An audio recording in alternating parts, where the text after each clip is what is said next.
Winter. Ah, the sound of those cold starts. It also reminds me of Halloween. Those dark wintry nights, staying in watching Christmas classics. You guys give up, or you're thirsty for more? Or going out drinking with your mates. I said, with my mates. Oh, and don't forget, receiving that present you always wanted.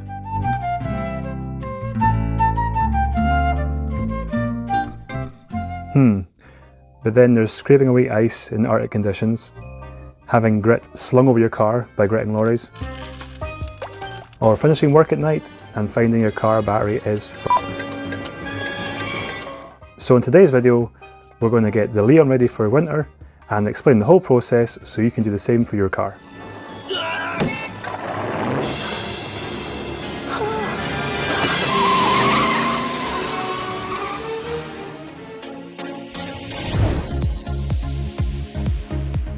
How's it going? Welcome back to another video from North Coast Workshop. Today's video is pre-winter check, so making sure your car is ready for winter time so you don't get caught out when there's snow or ice. It's happened to us all, I'm sure, at some point. We've woken up some morning and the car's either been damaged engine-wise or doors won't open because of us being caught off guard. So today's video will go through a few pointers and checks you can make sure you do just now before the weather gets too horrendous, and then hopefully there'll be a kind of problem-free period over the winter months. Also, kind of organised the garage a bit better. I'm known just for having a really messy background in my videos because the garage isn't massive. It's fine, it gets the car and no bother, but I have a lot of other stuff as well, so we'll do a wee spin round, wee guided tour. So we have my cleaning cupboards over there. Easy car care stuff is all on full show. A lot of wood sitting there in the corner, which hopefully I'm going to get rid of fairly soon. What else? That radiator will be going into my bathroom soon, so that'll be gone. This is a bed for my daughter, hoping to get it sanded and painted. And I have this box from Autodoc. This video I'll basically explain that in there is new suspension springs and struts to go on the Leon. The car still sits at a standard height, and these are Bilstein B12 shocks and e-back lowering springs as well. Hopefully going in the car in the next 2 or 3 months or so. We have gym equipment and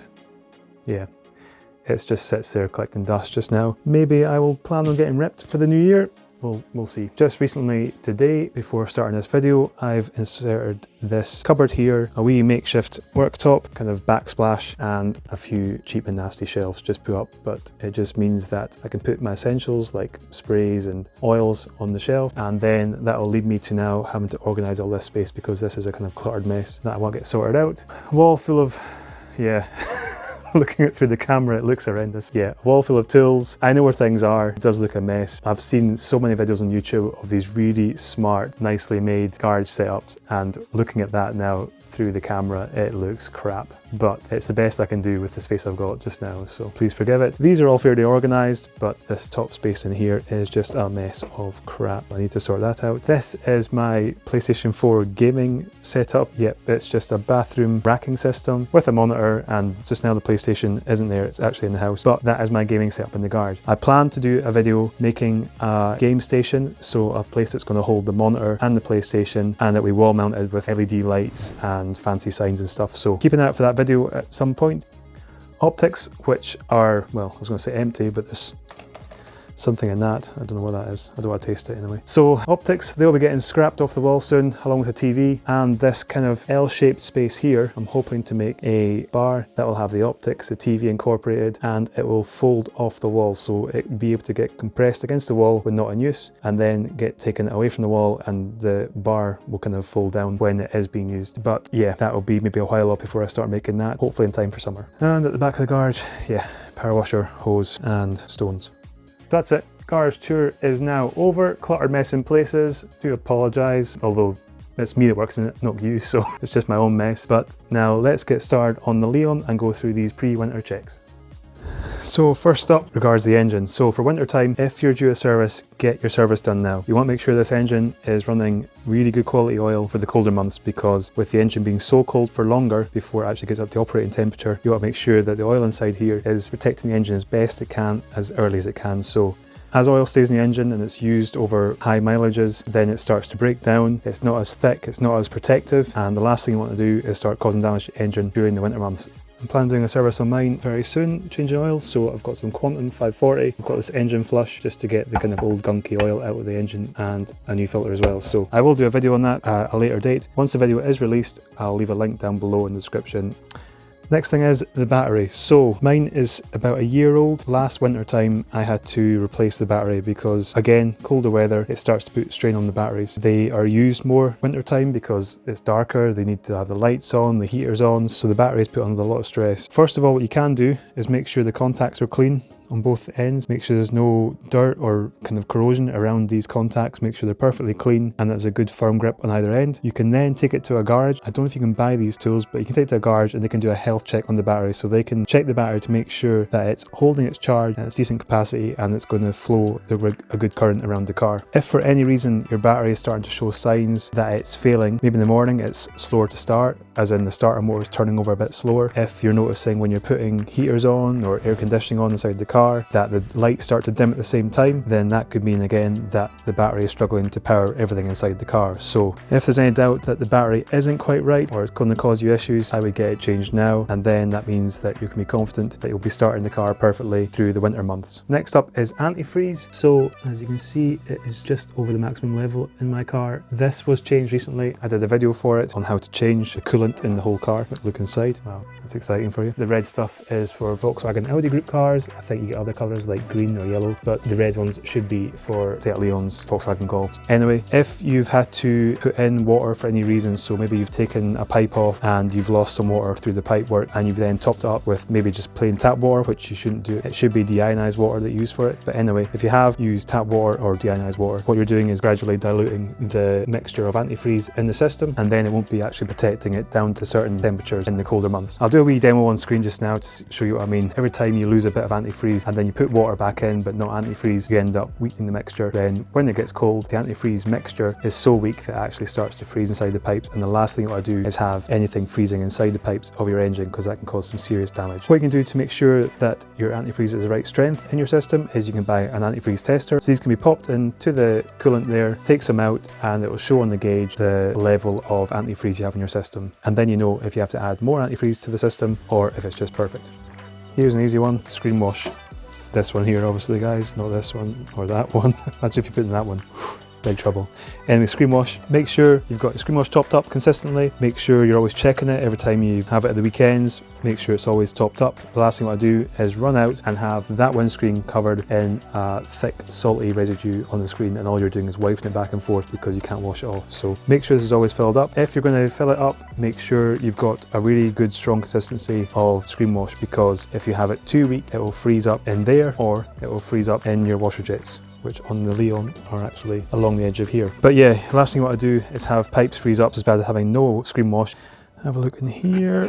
It protects down to -5 degrees. So you can get screen wash that is not been diluted. It's actually concentrated screen wash, and then it tells you exactly what you want to put in there to protect it down to -20 degrees, -15 degrees, etc. So yeah, make sure the dilution in there is nice and strong to prevent it from freezing up in the pipework there, and to stop the washer jets from freezing as well. Next up is tyres. It's kind of common sense that you want to have as much tread as possible on your tyres during the winter months. If there's snow on the road, the gap will fill up very easily with snow and basically make it look like a slick tyre. So the deeper the tread, the more chance the snow has of coming back out and actually dispersing the snow away from the tyre and making you have better grip on the road. So a quick indicator that your tyre tread could be reaching its legal limit is once it approaches this wee bit here. If this bit is level with this piece here, like one smooth bit across, then you have reached your legal limit, or you might have actually passed it. So keep an eye on this the whole time. Just generally looking at the tyre every time you wash the car or once a week, just checking the tread, making sure there's plenty there. If it gets too low, replace the tyre just for your own safety, and also that you don't get pulled by the police and get done for having bald tyres. So next up is lights. So you want to make sure your lights are working perfectly. Winter time, you're going to need all of them, every single one. Indicators, main beam, DRLs, side lights. You want to make sure that every single one is working. Fog lights as well. So best thing to do, again, when you're washing the car, if you want to just check as you've washed the car, make sure that all the lights are working, so have all your hazards on, fog lights, etc. Have them on and do a full walk around the car to make sure it's all working.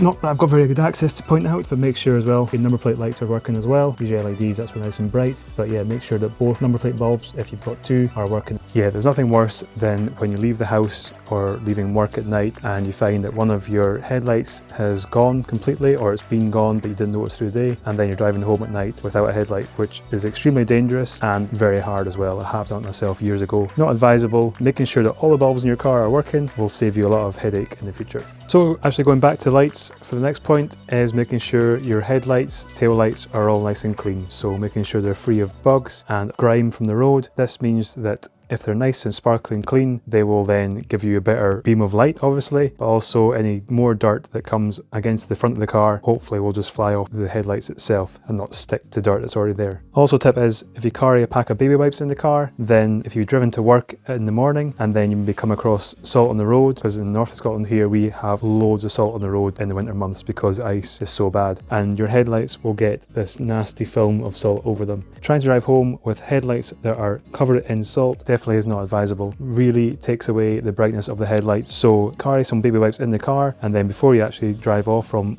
work or home, then you can give them a quick wipe and that will give you a lot better light from your headlights. And another point about visibility is making sure that your wipers are in good condition. So you want to make sure that there's no nicks or cracks in the rubber blade itself, or that it's not actually separating from the unit altogether. Making sure that they're perfectly clean, so maybe again using baby wipes or some alcohol solution, you can make sure these are nice and clean, and making sure that the windscreen is nice and clean as well. It will mean the visibility again in winter time when you've got water, rain and salt spraying against the windscreen, that it will clean itself a lot easier. And the same applies to inside the car as well. So it looks pretty clean, the window just now. You can't really see many marks on it, but this whole window steams up really badly in the morning. Now the cleaner this window is, the less chance it has of steaming up too badly. It also means it'll demist a lot faster if it has steamed up, but also when you've got headlights coming towards you, the glare of a dirty windscreen on the inside is a lot worse than if it was nice and spotless inside. So making sure this screen is perfectly clean inside means that when you've got cars going towards you, the dazzling effect of the lights won't be as bad. So next up, preparing yourself for being on the road for winter. I can't open the boot. This is to do with the boot, and I can't open it because the garage door is in the way. So we'll now cut to a different segment where I recorded putting stuff in the boot. So yep, carrying these winter essentials in your boot. We have a shovel. Depending on the route you're taking, a shovel could be advisable. If you're travelling on back country roads that are known not to be visited very often by gritters, then there's a good chance you may get stuck in certain parts that have been untouched. So a shovel lying in the boot is always handy to have. A definite essential to have in your car over winter is a torch, or a head torch of some sort, some form of light. You never know if your car is going to break down, your battery might go flat, then you want to have something you can use to keep yourself identifiable on the road so people can see you, other cars can see you, but also if you need to go away from the car, that you have a way of seeing where you're going. And also a blanket or a big jacket and woolly hat. Again, it comes down to if you, for some reason the car becomes stuck and you can't move it and you've got to wait in the car, you need to have something to keep yourself warm when the engine's off. Then there's a high vis. High vis could be a lifesaver. Again, if you've got to stand away from your car or had to walk along the road itself, a high vis is highly advisable. Then also there's food and drink. This wouldn't be exactly a full steak meal with a free bottle of wine. What I'm meaning is more along the lines of maybe some bottles of juice, some bottles of water, and maybe some crisps or snacks, something high in carbs to keep your energy levels up. Some sort of emergency supplies in your car just in case, again, that you get stuck and you need something that's going to keep your energy levels up throughout the time you're stuck in the car. And then finally, the basics that you'd expect every car to have over winter time is a scraper and a can of de-icer. I always think the aerosols don't seem to work as well as the actual spray on de-icer, so that's just my personal preference. I always find that the aerosols tend to just spray a mist into the air and not actually much lands on the windscreens. With the spray bottles, they tend to actually attack the ice a lot faster and better. So hopefully finding so far the points I'm making useful. Now what we're going to do is a few things that aren't necessarily necessities for winter time. They're just things I'd advise you do at the same time as well as doing these checks. So what we're going to do is run through a few things. This is like personal things that I do at winter time, and that just makes the actual upkeep of the car better as well. It just stops things from failing over winter time and then causing you hassle during spring and summer because you have to then get them fixed. Yeah, we'll cover those things just now. I would say lubricating hinges around the whole car is definitely advisable, whether this involves the hinges on the bonnet or the hinges on the inside of the doors, or the hinges on the boot or the actual boot struts themselves as well. These are all really important things to make sure they're well lubricated and well protected, because in the winter months with the colder temperatures, these things start to deteriorate and you might find that the doors are harder to open or harder to close because the hinges are starting to seize up inside. So making sure they've got a good coat of lubrication on them for the winter time really helps. What we'll do actually is we'll do this door as an example to show you how I would lubricate the hinges on this door.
Give this a shake.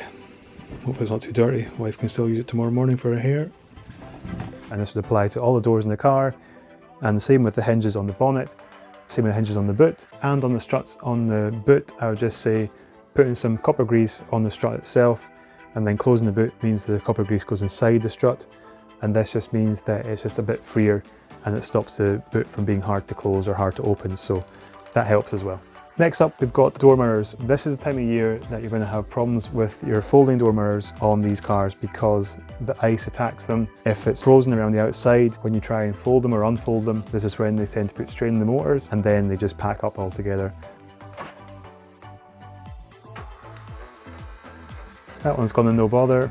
And this one,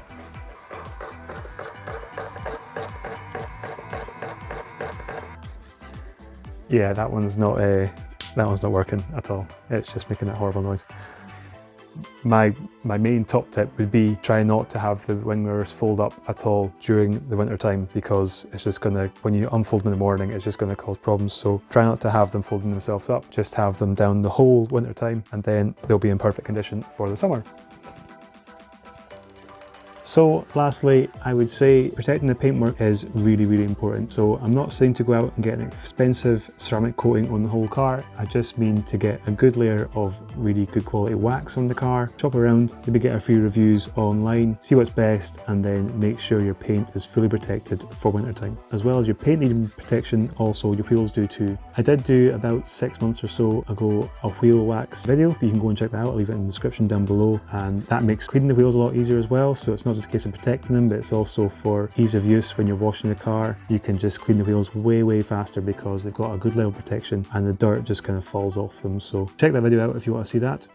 Anyway, I've hoped you enjoyed the video. I hope you can get your car ready for winter in time using this video as reference. If there's anything that I've missed, which I probably have because I'm bad at forgetting stuff, then pop it down below for a top tip for something you can do to your car for repairing it for winter time. Any comments, any questions at all, I reply to every single one, so please don't be afraid to leave a comment down below and I'll get back to you as soon as I can as well. Anyway, as always, thank you for watching this far. Much appreciated. Hit the thumbs up button if you found it useful. Also hit subscribe down below if you want to catch more videos from myself, and I'll see you on the next one.